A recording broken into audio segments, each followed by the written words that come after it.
कहते हैं कर्म कभी सवाल नहीं करता, वो सफाई नहीं मांगता, वो बस इंतजार करता है। समय के साथ वो रास्ता बदल लेता है, चेहरे बदल लेता है, पर मंजिल कभी नहीं बदलता। जो आग कभी किसी और के लिए जलाई जाती है, वही आग एक दिन अपना हक मांगने लौटती है। आज की ये रात भी वैसी ही है। मुख्य घाट से दूर एक सुनसान शमशान में राख की मोटी परत जमी है। अधजली लकड़ियों के बीच एक चिता आखिरी सांसें ले रही है। उसी बुझती आग के सामने एक अघोरी साधु बैठा है, आंखें बंद, बदन पर राख लिपटी हुई, जटाएं वक्त का बोझ उठाए हुए। उसके होठ लगातार मंत्र बुदबुदा रहे हैं।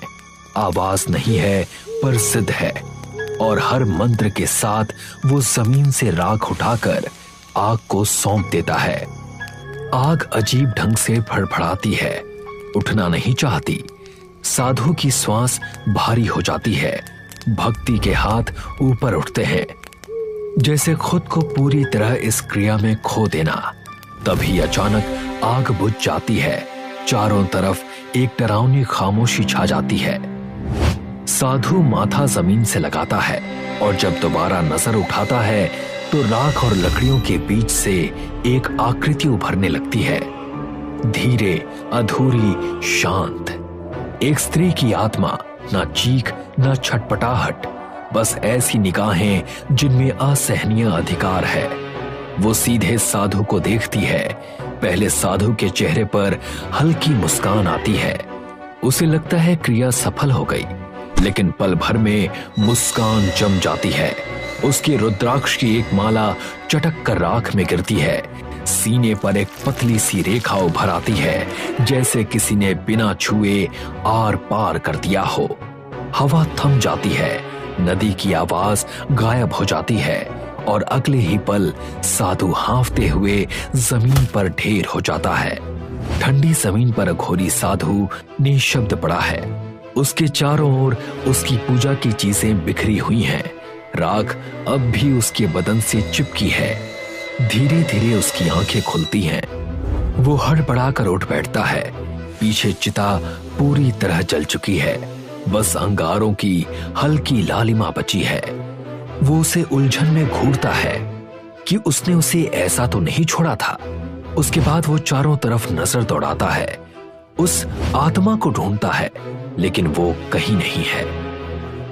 वो फिर से मंत्र जपने की कोशिश करता है। होठ हिलते हैं, पर कोई आवाज नहीं आती। आग में कोई हलचल नहीं है।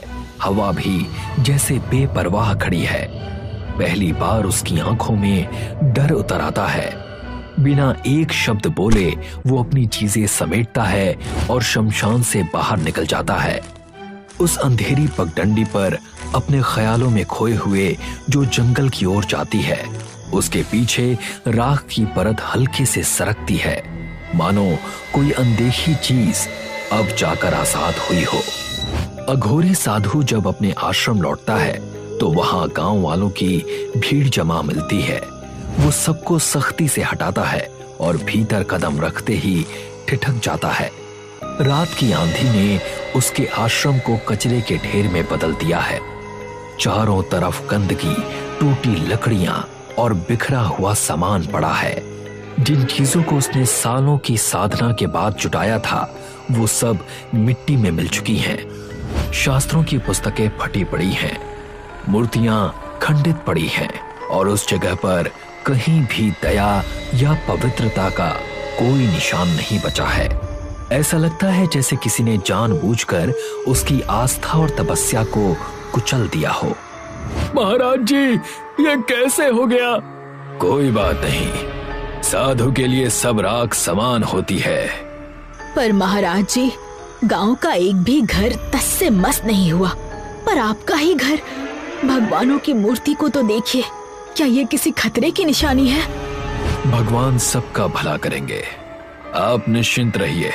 आप सब अपने घर को जाइए, मैं इसे देख लूंगा। गांव वाले उसकी बात से सहमत होकर एक एक करके वहां से चले जाते हैं।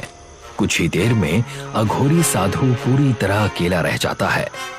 वो चारों ओर फैली तबाही को चुपचाप देखता है। टूटी हुई चीजों और राख में बदले अपने आश्रम को निहारता है। फिर वो वहीं खड़ा होकर मंत्र जपने लगता है और धीरे से अपनी आंखें बंद कर लेता है। उस सन्नाटे में बस उसकी सांसों और अधूरी प्रार्थना की मौजूदगी रह जाती है। अघोरी साधु हवन कुंड के पास बैठा मंत्र का उच्चारण कर रहा है। मंत्र पूरा होते ही वो आदतन राख की एक चुटकी अग्नि में डालता है, लेकिन उसी पल आग बुझ जाती है। वो झटके से अपनी आंखें खोलता है। सामने खटी इस अनहोनी को देखकर उसकी सांस थम सी जाती है। ये क्या?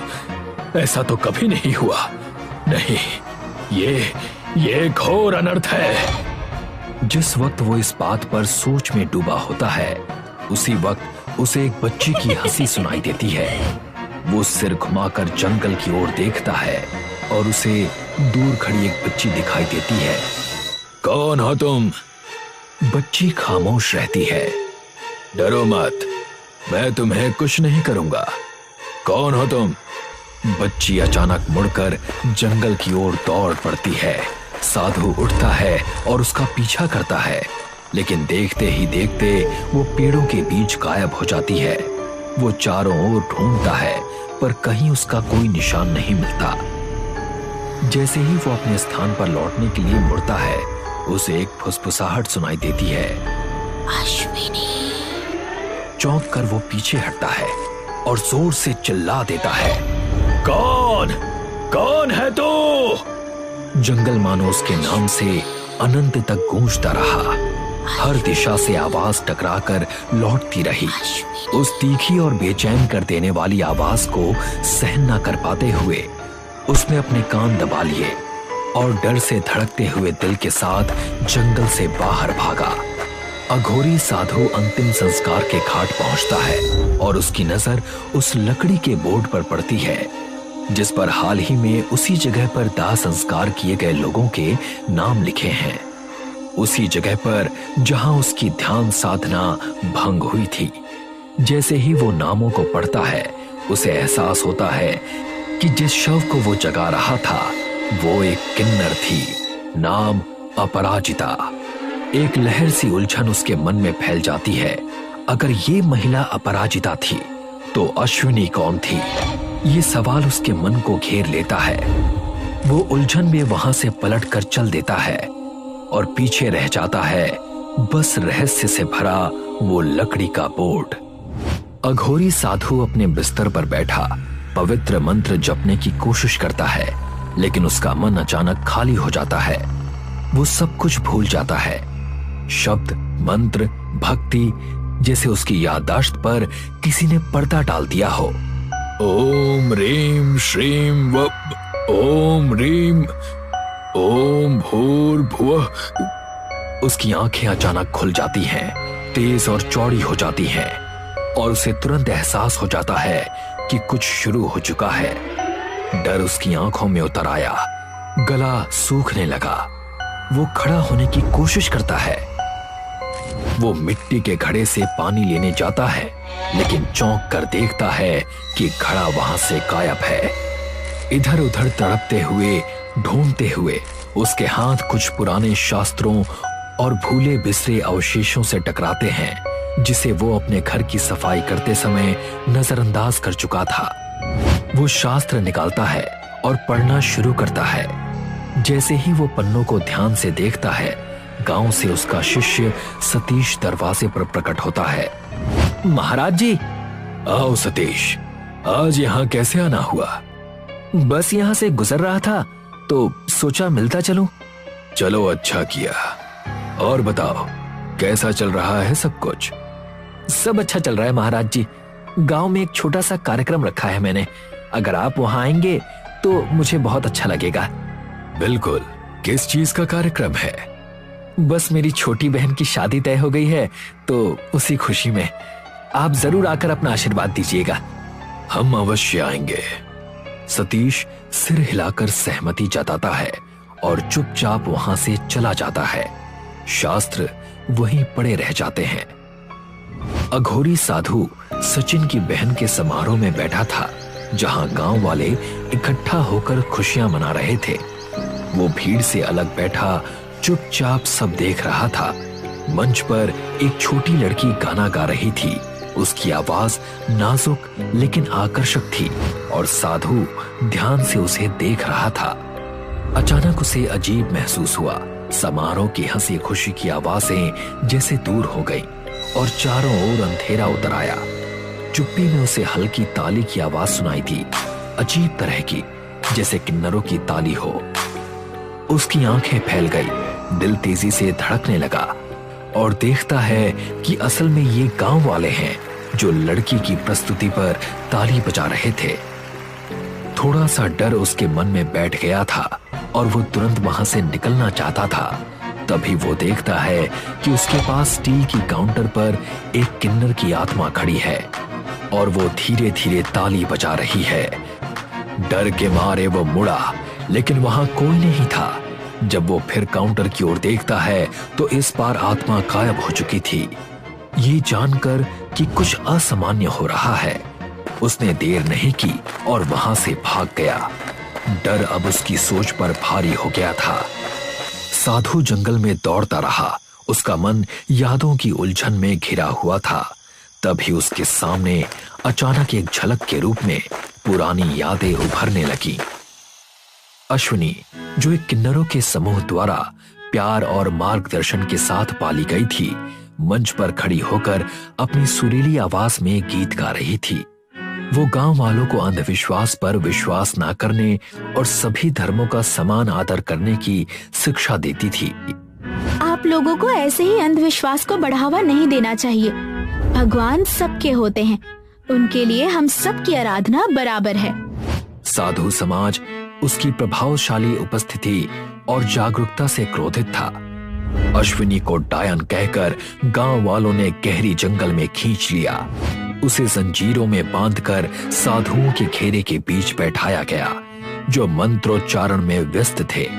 किन्नरों की मिन्नतें और अश्विनी की प्रार्थनाएं बेअसर रहीं।